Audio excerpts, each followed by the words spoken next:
Ready to buy a home in 2025? Let's break down how to navigate this challenging market so you come out on top even if you're a first timer. So some of these are boring, some of them are fun, and some are a little stressful. So here we go. Number one, make sure you're ready. I recommend a 3-year timeline, preferably 5+, so that you stay in the house long enough to offset the transaction costs associated with buying and selling. Number two, boost that credit score. Aim for a credit score above 700. If you're not quite there yet, focusing on paying down existing debts and removing errors from your credit report. And also avoid taking out any new loans or lines of credit. Number three, the down payment. Try to save for a substantial down payment. 20% is the gold standard, but with home prices the way they are, I know this can be a huge struggle, even if you have a side hustle or two. If you're a first-time home buyer, some state governments and local governments have programs that provide down payment assistance in the form of grants or forgivable loans. Number four, get a pre-approval. This will show sellers that you're both serious about buying, and it will also validate your budget.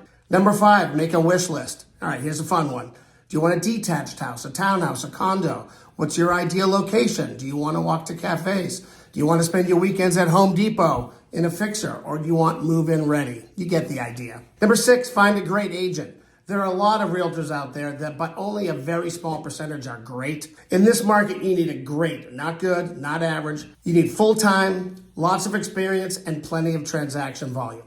Number seven, go shopping. This one is also kind of fun. Online is great, but you really need to see houses in person as soon as you can if you like the way the house looks online. The market moves fast, so get there ASAP. And your agent should go with you. Open houses can be fine, but the ideal way is to go with your agent so you both see it at the same time and they can talk you through pros and cons and answer any questions. Number eight, make an offer.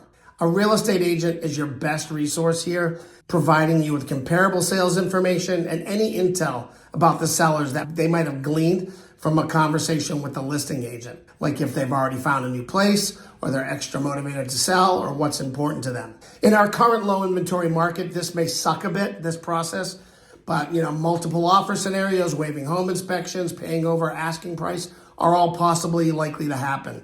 But being mentally prepared for the stress and having a great agent will get you to the winning bid faster. Number nine, get a home inspection. Basic home inspection can raise issues you might face down the road and point out any necessary repairs.